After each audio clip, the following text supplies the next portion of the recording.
Hey everyone, my name is Rooster and welcome back to Mechabellum. In today's video, I want to highlight the sandworm again, especially in a long-range game. I haven't featured this too much, even though I did do some Arclight worm videos in the past, but it is still a very potent comp, and well, that's what today's video is all about. I'll be up against Doxon, one of 501 strongest. This was part of a tournament game last Wednesday. And I will be going for Giant Spec here with an Arclight start. Very nice specialist, and of course having the Arclights should allow me to get into sandworms if I so desire. Now, Doxon here is a marksman specialist starting with Fangs and Tarantula. And I mean, I was expecting some aggro to come out here, so I will be playing defensively for a bit. Steel Ball's going to go behind the towers, kind of keeping them in the middle so that they can go to either side where required, and then Arclights in front of the towers, crawlers behind. This also sets me up decently well in case we do end up with a long range fight, so it kind of is up to my opponent now to decide what they want to do. Seems like they're cycling through some options. For now, looks like it might be aggressive on the right side. A double marksman pickup for some DPS. Don't mind that too much, because otherwise killing the steel balls might be a problem. But sets him up well with chaff clear, and some DPS. And let's see, how does this pan out? Speed things up a little bit here. And right before the end of the deployment time, units are getting moved back towards the towers, and looks like we will be getting a long-range game after all. So both of us here going to be trying to play this the standard way. And will I be able to win the first round? Typically steel balls here should do pretty well, but this middle Fang doing a great job of pulling away the steel balls, and that means not as much of them actually lock onto the spiders. Makes it easier for the marksman to deal with them one by one. And it looks like we'll be losing the round after all. At least we take down one spider, saving ourselves 200 hit points, but that's not exactly what I was expecting here for this first round. Round number 2. Laser sight here does kind of catch my eye. Strong item in general, almost always worth picking up. And Doxon will go for it immediately. Advanced shield device, though, could be worth it in the long run as well. Mass-produced sandworm is not that great. At least if you want to try and play sandworms kind of into things like the marksman or the Vulcans. The tankiness is quite important, so losing 30% hit points tends to be a big problem. Taking our time, we will go for the laser sight after all. Now, what do we want to throw this on? Could buy like a Phoenix, because that would be a little bit more solid in terms of DPS than the steel balls. But we're actually gonna go for the Stormcallers here instead. I do have a lot of good targets to hit. Fangs are in a good spot to get insta-targeted. The spiders as well. Big targets, slow units, easy to hit. And we're holding onto the laser sight for now. I could have given it to the steel balls here, since I probably do plan on selling them. And then I would imagine that the laser sight finds its way onto something like a Phoenix eventually. Looks like Doxon might have held on to the laser sight as well. No, put it on the Tarantula for now. But can my Stormcallers come out ahead? Fangs here spread out rather annoyingly. That's going to mean that the salvo's not going to hit exactly where I want them to. Level 3 marksman still alive. That will need multiple missiles before it goes down. And, well, with the Stormcallers here kind of getting stuck and a debuff probably getting picked up for Doxon, that should be another round going over to him. But only a minor win. And, I mean, I'm completely okay with that. Round number 3, we do get the Phoenixes. Vulcan shows up and Doxon goes for it. Now going to sell out of Tarantula, retrieve the laser sight, and pivot this into a marksman Vulcan comp. Very, very common composition to play in Standard. Scales really well, good synergy between the marksmen and the Vulcans. And with a double storm drop as well, this is looking like a pretty scary third round for Doxon. Pretty much has everything he needs already on the board. Lots of chaff. Chaff clear. DPS is definitely there. Stormcallers will just help with some spot damage and a little bit of chaff clear as well. We're going to go for the Phoenixes. Whenever you want to set up for Arclight Worm, which at this point is what I want to go for, considering I'm Giant Spec and, well, my opponent is playing Vulcan Marksman. This missile, by the way, very painful. Gets rid of my Arclight and a bunch of Stormcallers as well. Probably should be screening for that in the future. But we managed to lock the Spider at the very least. We got to click range on the Arclight, which gives us a small advantage over that Vulcan for now. But yeah, losing most of my right side doesn't help me too much, and it looks like the Vulcan is even going to survive. And with 2 Stormcallers in there as well, that's a sizable amount of damage I'm taking at the end of round 3. But we got a decent setup. An enhancement module here might be worth picking up. If we can somehow get this onto like a sandworm and have it level, it'd be pretty good. Doxon does go for it, but if I have a look at my board, I have nothing to level right now. Stormcallers, not ready to level. Phoenix, not ready to level either. And so it felt like it was just too expensive to pick up. And I'll actually have to skip this. If I had levels on the Storms, I probably would have gone for it and started selling and then going into Worm and hope that the Worm levels. But without that available, it's just too much of an investment when I just took a boatload of damage. So yeah, we decide to skip. Instead, we go for Smart Arclight from the drop, because we are playing some Arclights after all, and that does leave us enough money to unlock the worms and buy 2 of them.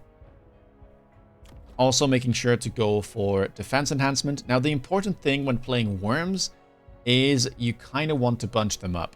So keeping them together is going to be really powerful. This time around, I'm opting to keep them in the middle, because that way with a mobile beacon that I just purchased, I can choose to run them into the left or the right, depending on the round. And the reason why bunching them up is so good is because you'll want to click things like Replicate, and you'll want to click things like Strike. And when they're all together, that'll allow you to chaff gear faster, burrow more often, and just in general, increase the survivability of the worm pack. And this is already looking much, much better here. Marksman and Vulcan don't quite have the DPS to deal with these sandworms, and they can't use their range advantage because, well, while they're moving, and while they're underground, these giants cannot take any damage. And it looks like finally we have stabilized. Question is, how much did Doxon get out of that enhancement module? Ideally, there is no Vulcan level here, which there isn't. And it seemed like he had to hold on to that enhancement module as well. Only has the Stormcaller level for now. Round number 5, and I am a little bit afraid here of the improved War Factory. I think that could have been a pickup here for Doxon, and if he does pick it, I might have to try and pivot out of Sandworms, because War Factory is a pretty much an unbeatable unit, but he skips. And I decide to go for the Ion Blast instead. Now, I kind of understand that he doesn't go for Ion Blast because it's not very easy to hit a lot of my units, whereas I can hit the big giants on his board without too much effort. And instead, we're going to see the Ignite response here on the Fangs from Doxon. And that is something that you can do. It helps to kind of chunk the Sandworms down to a low hit point total, which allows for the Marksmen and Vulcans to finish them off. But this is also why you want to bunch up these guys, because once you get to Strike, you'll be able to kill the Fangs more easily. And then, of course, if you manage to get rid of them fast, then the Ignite won't be ticking for as long. Instead, we have massive investments into Doxon's board, with double shot being clicked for extra damage. And on our side of the board, we're going to be going for more sandworms.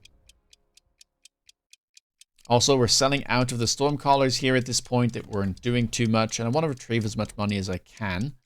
Taking levels as well on the Arclights, on the Phoenixes, where I can. And yeah, setting up for my first tech, which should be Replicate.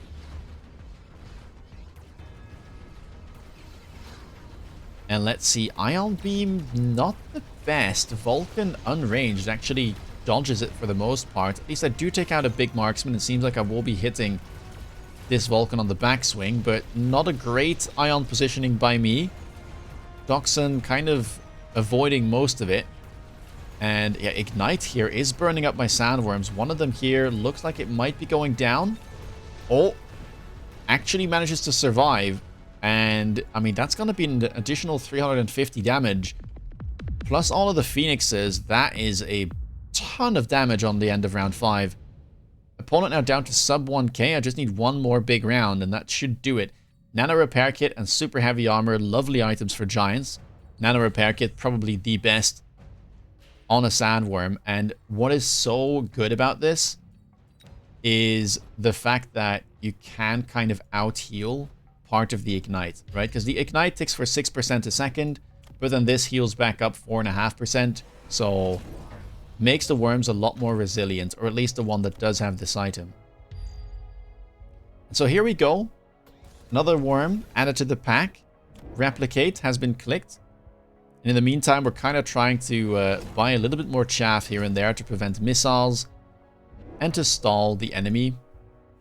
The important bit about this comp is that typically you want your Arclights to kind of silently scale in the background, because they're what's going to allow you to really prevail with this comp, right? You need pretty decent chaff clear. Arclights, when they scale, will get access to things like EMP, which is very annoying to deal with for most of the giant counters to Sandworm. And that is typically how you want to play this.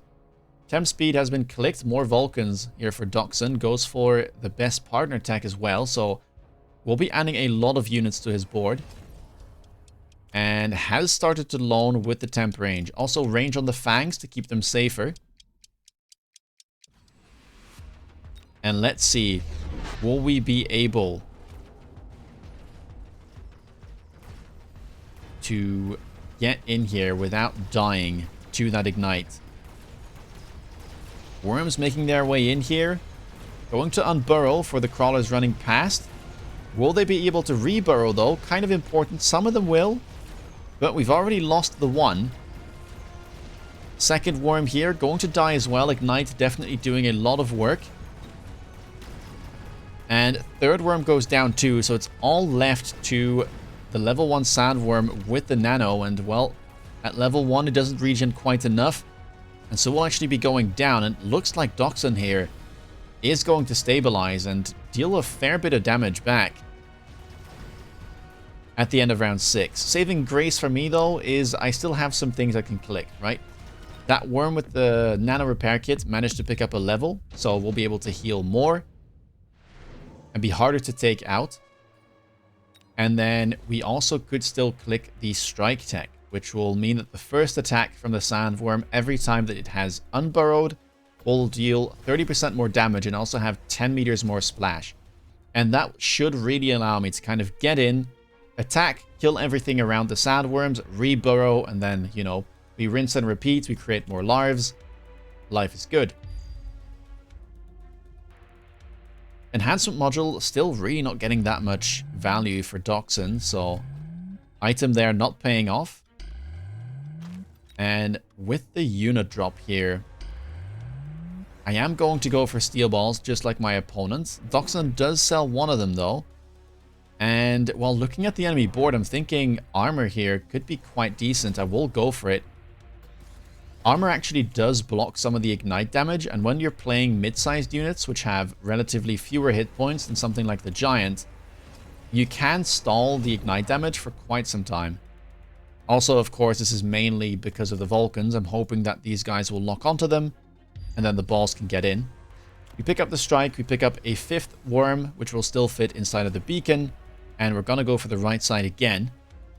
Both of us now loaning. I am opting to go for temp speed, trying to get in as fast as I can. Looks like the steel balls will kind of be on the wrong side of the board, although a small beacon might make them travel to the right side. And let's see. How does this play out? Oil will land, should get lit on fire, will do so, so I'll lose a couple of my chaff units there, but at this point, I mean, you can see the worms very quick burrow and unburrow, going to attack the Vulcans, and those will not be too long for this world. Right side balls kind of doing a similar thing, and we're getting closer and closer to the tower. As we get that debuff, 9 seconds. Some of the worms burning up because Ignite does not get slowed down at all during debuffs, but we still have a ton of worms left, more larves being spawned, and slowly making our way over to the other side of the board. Of course, the big sandworm here, level 2, with that nano repair kit still alive. There's a couple steel balls in there too. And while I will get debuffed, there's not too much left on the enemy field. Just one Fang Pack really with Ignite. And then some low-level marksman and a Vulcan. Can't quite tell how many sandworms we've left. At least 2. Looks like even 3. And yeah, steel balls here doing a great job of tanking. And that means we will just close things out on round 7 with 3 sandworms left alive. Pretty close game there. I mean, big round on round 6 for Doxon, but kind of wanted to put this game out there as a textbook sandworm game for standard, because I often get a lot of questions about what do you do about Vulcan marksman, how do you play sandworm, and I think that this kind of showcases where sandworm can get used. Of course, I get a bit fortunate here as well, getting the nano repair kit, my opponent not going for the improved factory, getting a decent drop there at the end with the steel balls. But I mean, that's kind of how it goes, right? My opponent did get the Vulcan from the drop.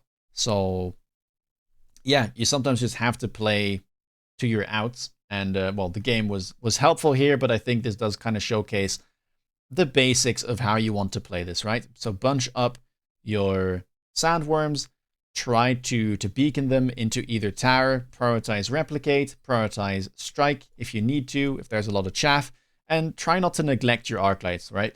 Setting up your arc lights early is going to be important. Try to aim for that early range, and then they'll serve you very well. Anyway, if you like this video, please leave a thumbs up. Let me know down below what you think of this comp and the sandworm. And if you want to stay up to date with my latest content, please consider subscribing. If you want to see me play live, check me out on Twitch. With that being said, take care, guys, and see you in the next video. Bye-bye.